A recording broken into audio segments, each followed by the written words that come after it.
Halo semuanya, selamat datang di video tutorial untuk merakit PC bagi pemula. Pertama-tama, catatan penting sebelum kita memulai rakit PC adalah kita harus punya beberapa barang di luaran hardware yang kita punya, yang akan kita rakit. Yang pertama yang paling penting, obeng. Obeng setidaknya punya ukuran segede ini dan panjangnya juga ya lumayan ya. Soalnya bakal dipakai untuk memasang beberapa hardware yang susah dijangkau dari bagian luar karena ada beberapa hardware yang terlalu besar, jadi butuh obeng sepanjang ini. Pokoknya untuk bisa memasang baut-baut nantinya. Selanjutnya untuk hal-hal lain seperti RAM dan lain-lain juga harus diperhatikan. Ya intinya untuk setiap hardware itu punya serinya masing-masing yang harus dipasangkan dengan slot yang sama serinya di motherboard. Jadi misalnya motherboard memiliki seri LGA 1700, jadi harus dipasangkan dengan hardware lain yang memiliki seri yang sama. Seperti contohnya RAM DDR4 LGA 1700 itu bisa dipasangkan dengan motherboard LGA 1700. Oke, tanpa berlama-lama lagi langsung kita mulai aja untuk perakitannya. Dan untuk perakitan saya kali ini saya menggunakan spek sebagai berikut. Bisa dilihat spek yang saya gunakan di sini, layarnya bisa diberhentikan dulu. Oke, lanjut. Baik, kita mulai proses perakitannya. Yang pertama yaitu adalah memasang prosesor. Di sini saya menggunakan motherboard dari MSI dengan merek MSI Pro B660A Wi-Fi DDR4. Dan CPU yang akan kita pasang yaitu dari Intel i5 12400 atau Gen 12. Oke. Pertama kita buka segel dari CPU di motherboard, tekan ke bawah, lalu tinggal angkat, buka segelnya bagian penahan besinya. Di sini adalah CPU yang akan kita pasang mengikuti arahan yang ada.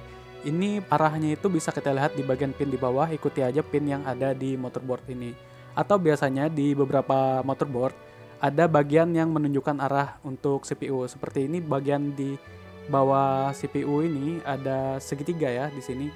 Biasanya di motherboard kebanyakan ada juga segitiga di arah sini untuk menunjukkan arah pemasangannya. Jadi ikuti aja yang ada di motherboard atau arah motherboard Anda. Ini tinggal dipasang seperti ini, tidak usah ditekan, tinggal dimasukkan ke slotnya, hati-hati. Jika sudah terpasang seperti itu, tinggal tutup lagi segelnya. Selesai.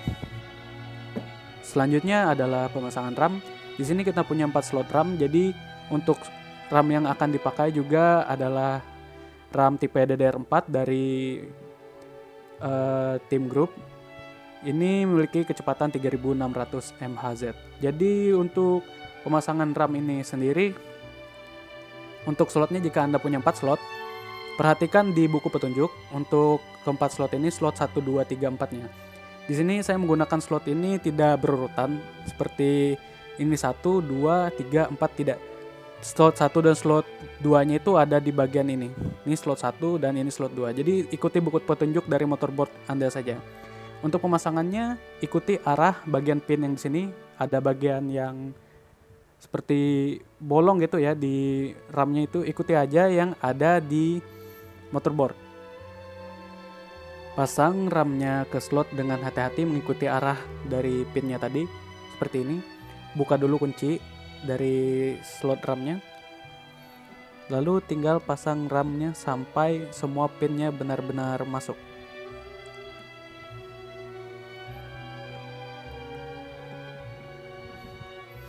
Harus hati-hati ya, karena ya takut patah. Masukkan sampai semua pinnya tidak terlihat di bagian luar. Jadi jika sudah masuk semua, biasanya bagian kunci ini bakal terpasang sendiri atau naik sendiri. Jadi dia bakal terkunci rata seperti ini. Sama juga untuk RAM keduanya tinggal dipasang di slot tadi.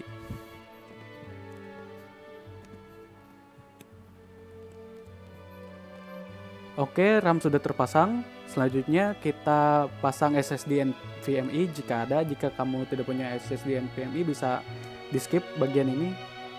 SSD yang saya gunakan dari WD Black SN770 dengan kapasitas 500 GB. Slot SSD biasanya ada di bagian bawah ini ya, CPU ya. Jadi bisa dilihat aja slot SSD yang ada, karena di CPU ada namanya sendiri.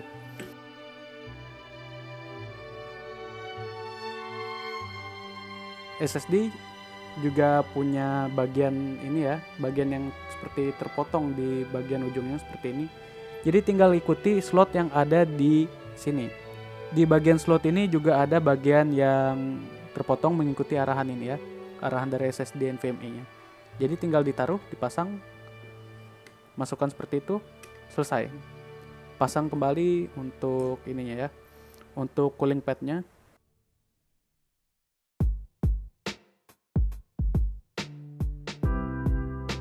Selanjutnya jika SSD sudah terpasang, kita pasang thermal paste. Thermal paste biasanya datang sebagai bonus dari CPU atau enggak dari air cooler ya, atau cooler luaran selain dari stock cooler. Atau biasanya ada gratisan dari motherboard juga bisa. Tergantung dari merek yang kalian beli aja. Pokoknya ini tinggal ditaruh di bagian CPU. Seperti ini, dibuka tutupnya. Tinggal ditekan. Untuk pengaplikasiannya jangan sampai terlalu banyak ya, soalnya nanti bakal keluar dari CPU-nya dan jatuh ke bagian motherboard. Seperti ini saja. Jika thermal paste-nya sudah ditaruh di CPU, tinggal memasang CPU coolernya aja. Setelah thermal paste terpasang di atas CPU, selanjutnya kita pasang untuk CPU coolernya. Di sini saya menggunakan CPU cooler berupa air cooler berbentuk tower begini. Tapi sebelum memasangnya kita harus memasang bracket terlebih dahulu di motherboard, karena ini bracket untuk motherboard tipe LGH 1700 ya. Kita pasang bracket yang ada ini dari air coolernya.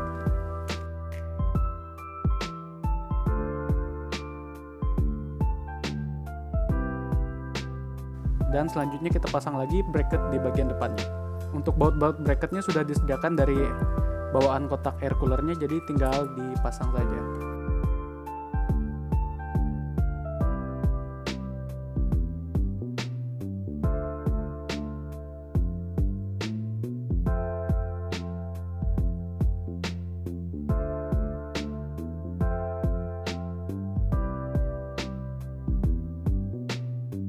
Berikutnya jika bracket sudah terpasang, kita tinggal pasang untuk air coolernya seperti ini. Untuk air cooler tipe tower sebenarnya karena terlalu besar seperti ini, kalau dari merek punya saya ya, jika Anda punya merek yang sama atau memiliki tipe yang sama, untuk bagian baut di sini nih, kipasnya harus dilepas terlebih dahulu agar bisa dipasang di baut yang ada di bracket sini. Jadi tinggal dipasang seperti ini. Tempelkan saja dan pasang bautnya. Ini yang tadi saya bilang di awal, untuk obeng yang lumayan panjang ya.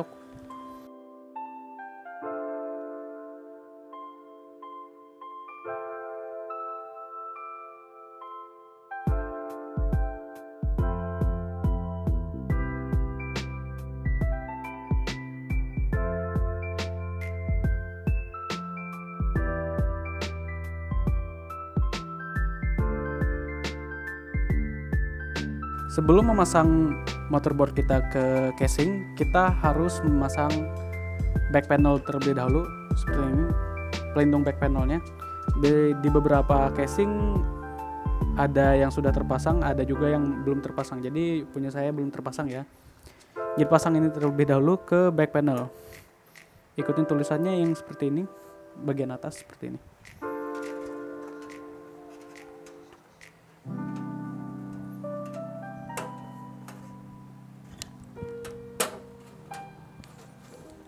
Oke, jika sudah terpasang, kita tinggal pasang motherboard. Kita memasang motherboard di casing, ada baut-baut yang ada seperti ini yang sudah tersedia. Atau di beberapa casing masih belum tersedia, jadi tinggal dipasang sendiri.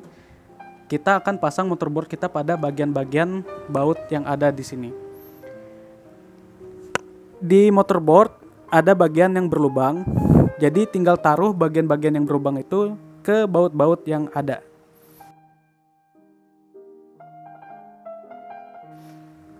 Tinggal paskan saja baut-baut yang ada tadi di motorboard. Jadi jika sudah pas, tinggal pasang baut. Pasang baut pada bagian yang lubang di motorboard tadi seperti ini.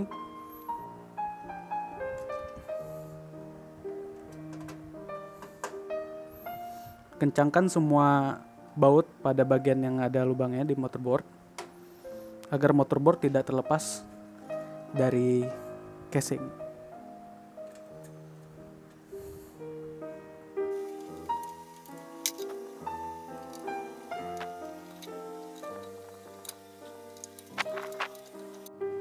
Langkah selanjutnya setelah kita memasang motorboard pada casing, kita akan mulai untuk melakukan kabel management.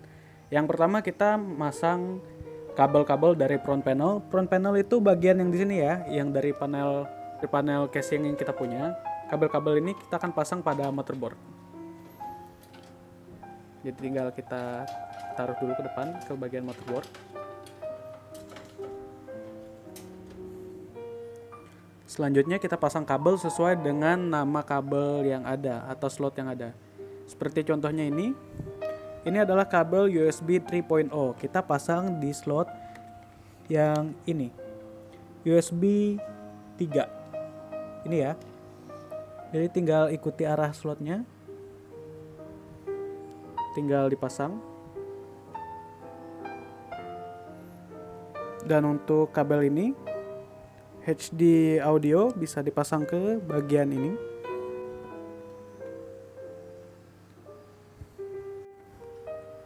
Selanjutnya pasang kabel front panel seperti ini. Untuk reset SW di bagian bawah.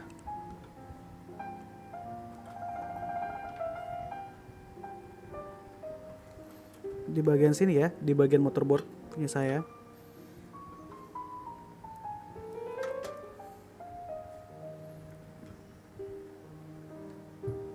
Power SW di bagian atas reset SW.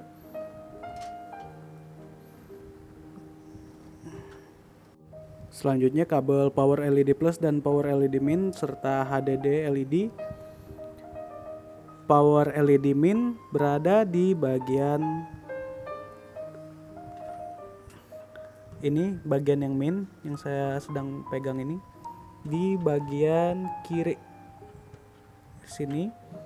Baru untuk bagian LED minnya, LED plusnya pasang di bagian kiri dari LED min.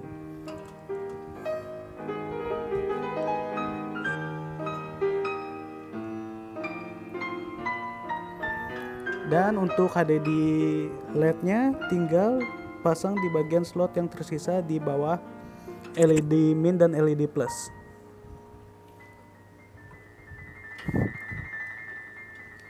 Begini penampakan dari kabelnya.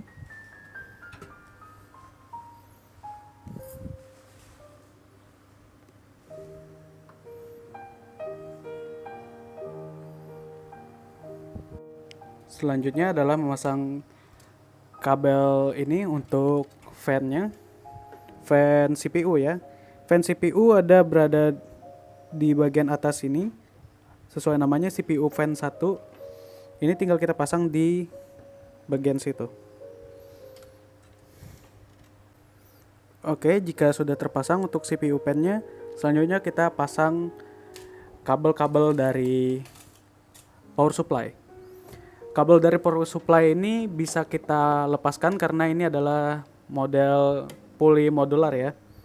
Jadi ini kabel yang tidak dipakai bisa dilepaskan, tapi karena saya pakai semua jadi saya pasang aja semuanya di sini. Sebelumnya saya sudah pasang kabel untuk fan case-nya yang bagian depan di sini. Jadi saya menggunakan konektor, ini namanya konektor untuk fan. Karena saya punya fan yang banyak ya, jadi kalau tidak pakai konektor ini nggak bakal cukup. Jadi konektor ini biasanya ada bonus bawaan dari fan yang dibeli, misalnya beli 1 dapat 3 gitu. Langsung dapat 3 fan. Biasanya ada ini konektor buat dikasih oleh langsung dari fan-nya. Ini kabel yang dari fan-nya ini tinggal kita pasang saja sesuai dengan tempatnya di sini. Jadi nggak bakal salah ya ini. Pokoknya tinggal dipasang. Yang ini adalah kabel tambahan jika kamu punya lebih banyak fan lagi. Jadi karena tidak dipakai ya ini aja. Selanjutnya untuk pemasangan PSU kita tinggal masukkan PSU-nya seperti ini ke bagian bawah casing. Perhatikan kabel-kabelnya ini.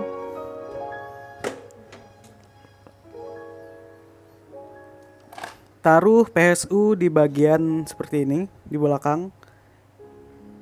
Di bagian PSU ini ada lubang-lubang baut untuk dipasang, jadi tinggal kita pasang saja biar PSU-nya tidak lepas.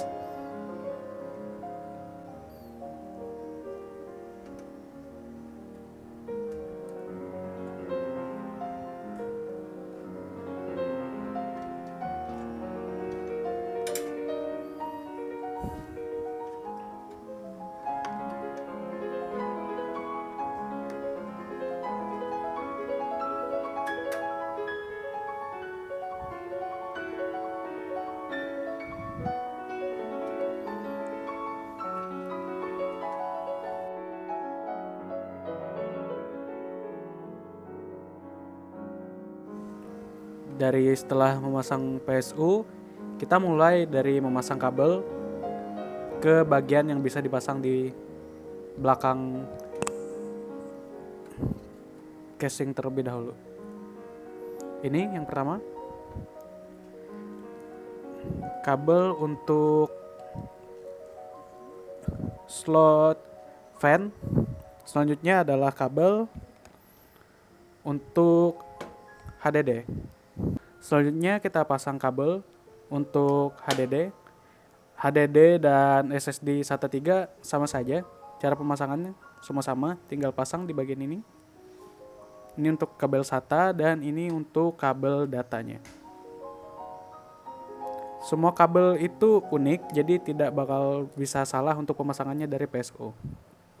Jadi tinggal pasang seperti ini saja, lalu masukkan ke slotnya seperti ini.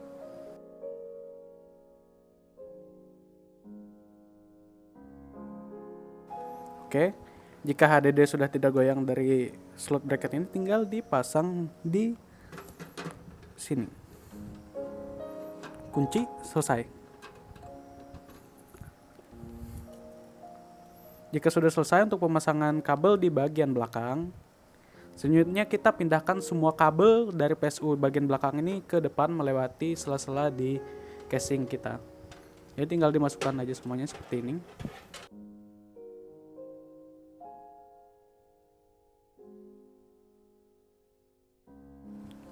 Untuk kabel yang tidak terpakai bisa dirapikan di belakang casing seperti ini agar tidak mengganggu nantinya.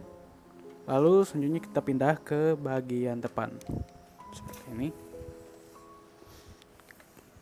Nah, kabel-kabel yang ada di sini kita pasang di bagian motherboard sesuai dengan tempatnya masing-masing. Ini adalah kabel power. Tinggal kita taruh di bagian kabel power di sini.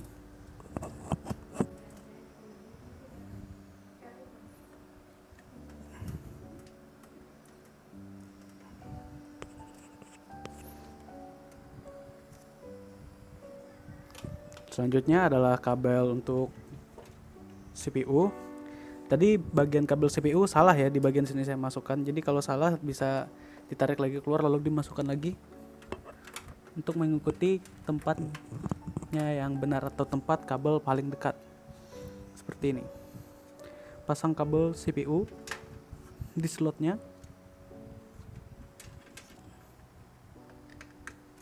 Seperti ini. Oke.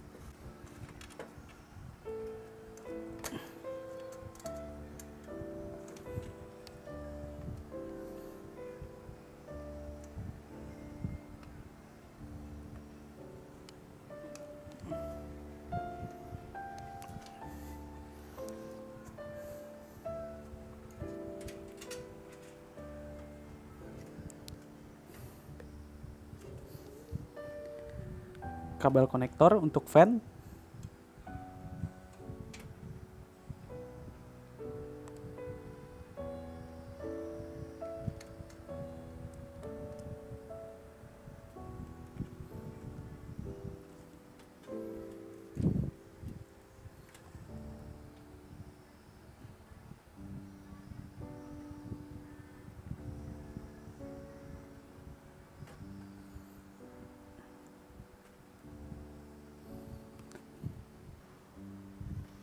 Kabel data HDD.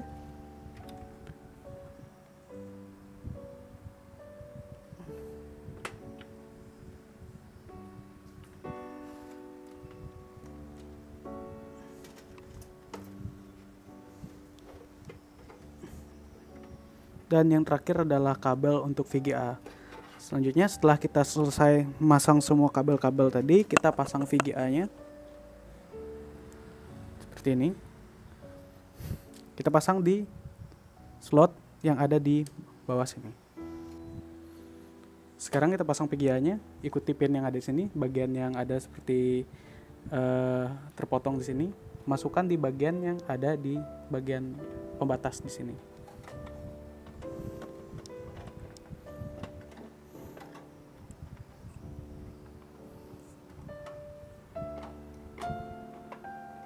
Pause.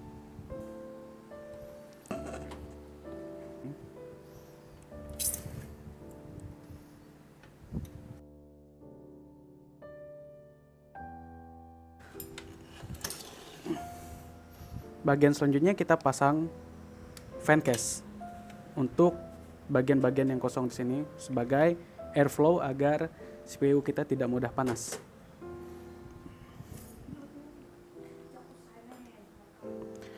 Untuk beberapa fan mereka punya seri seperti yang saya punya sekarang ini, bautnya tinggal dipasang seperti ini, ditempel, atau menggunakan baut yang menggunakan obeng untuk memasangnya.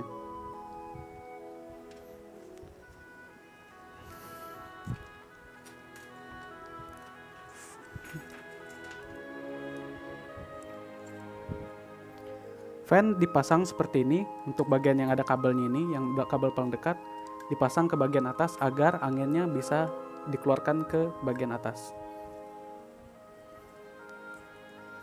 Dan juga untuk kabel-kabel seperti ini letakkan di bagian seperti ini agar kabelnya bisa dipasang ke belakang.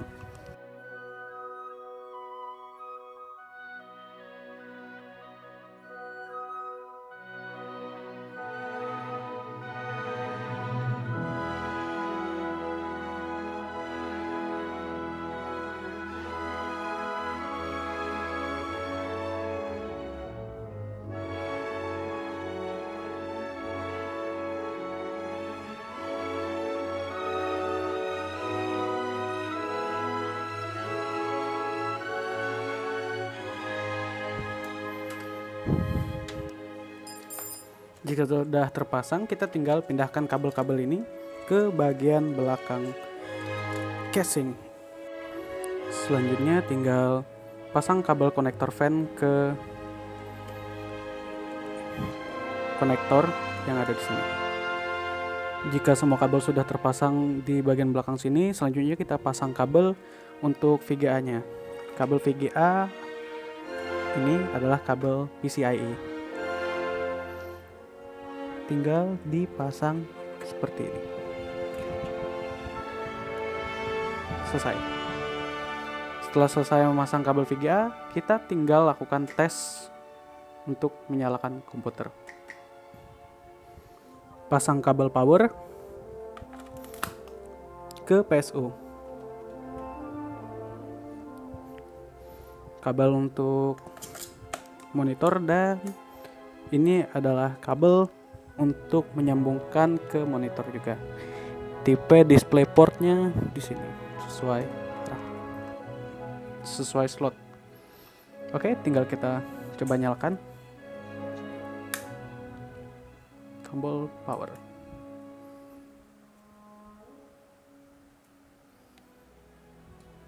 Komputer sudah menyala dengan sempurna, tidak ada kendala. Dan selanjutnya, karena saya sebenarnya ini bukan pertama kali untuk merakit PC ini, Selanjutnya untuk setting BIOS kita lakukan secara manual. Jadi matikan dulu komputernya.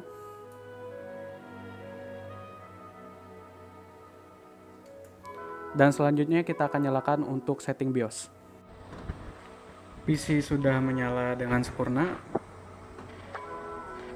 Dan selanjutnya untuk setting BIOS saya tidak bisa tampilkan karena ada kendala dari motherboard saya sendiri dan tidak ada contoh untuk motherboard lain lagi. Jadi nanti saya bakal masukin setting BIOS awal dari video lain saja. Langsung saya masukkan di video ini. Terima kasih telah menonton. Jika sudah terpasang semua dan menyala dan berjalan dengan lancar, selanjutnya kita matikan komputer dan melakukan kabel management atau merapikan semua kabel-kabel yang tidak rapi di sini dan tutup backplane.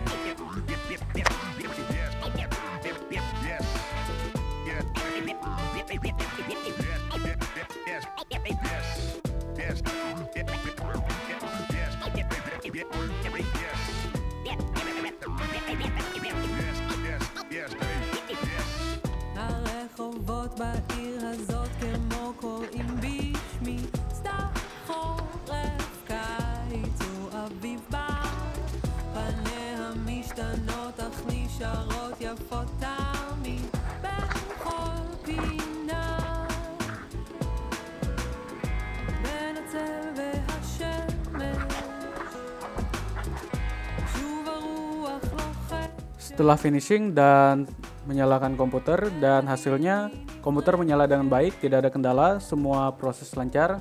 Tapi ada beberapa hal yang tidak bisa dimasukkan ke dalam video tutorial ini seperti setting BIOS untuk pertama kali karena di sini motherboard saya mengalami kendala update BIOS, jadi setelah dicoba-coba tidak bisa masuk ke menu BIOS karena harus diupdate secara manual dulu atau ada kendala lainnya yang tidak bisa membuat saya masuk ke dalam BIOS. Tapi untuk setting BIOS saya akan masukkan video lain. Dan untuk pengecekan hardware yang telah terpasang, semuanya telah terpasang 100%. Dan untuk pengecekannya jika ingin dicek sendiri untuk hardware kalian yang telah terpasang bisa cek di BIOS nantinya karena semuanya sudah tertera di BIOS nantinya. Tapi jika sudah setelah melewati BIOS, jika kalian menggunakan setting auto dari BIOSnya sendiri, bisa kalian cek lagi di aplikasi CPU-Z. Bisa download di Google. Jadi tinggal dicek aja di CPU-Z, selanjutnya masuk ke aplikasi. Seperti ini contohnya. Aplikasi CPU-Z sudah terinstall di sini, jadi tinggal dibuka. Tampilannya akan seperti ini ketika loading screen. Lalu tinggal tunggu saja. Nah, di sini kita bisa melihat hardware apa saja yang terpasang di dalam PC kita. Yang pertama adalah CPU. CPU di sini yaitu speknya bisa dilihat Intel Core i5 12400, mainboard atau motherboardnya dari Microstar International atau MSI dengan model Pro B660A Wi-Fi DDR4. Untuk memori di sini adalah RAM-nya, RAM tipe DDR4. Untuk speednya di sini tempat melihat lagi untuk RAM-nya atau slot RAM-nya nih di slot 2 dan 4. Tadi karena 2 keping RAM yang dipakai. Grafiknya di sini ditampilkan hanya Intel UHD Graphic 730 atau iGPU ya, bawaan dari Intel i5 12400-nya. Ini di sini tidak bisa ditampilkan untuk GPU-nya karena GPU-nya belum diaktifkan di BIOS. Jadi untuk selanjutnya bisa saya masukkan lagi untuk video kedepannya. Bench baut sudah.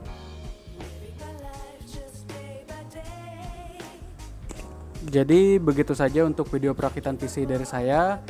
Karena masih banyak kekurangan, saya minta maaf dalam segala pemasangannya, segala detail dan lain-lain. Mohon maaf karena juga saya masih baru belajar.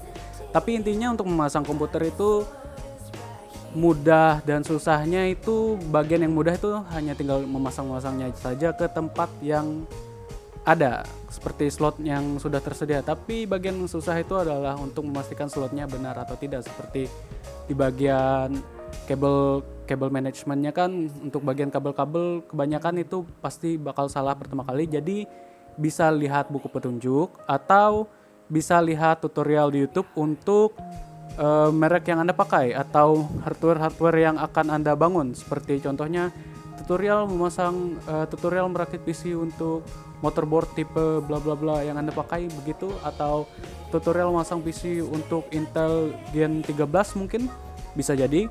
Jadi sekian dari saya, mohon maaf jika banyak sekali kesalahan dalam video tutorial ini.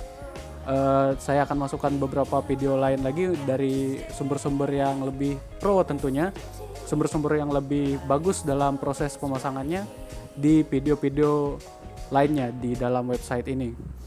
Sekian dari saya, mohon maaf dan terima kasih.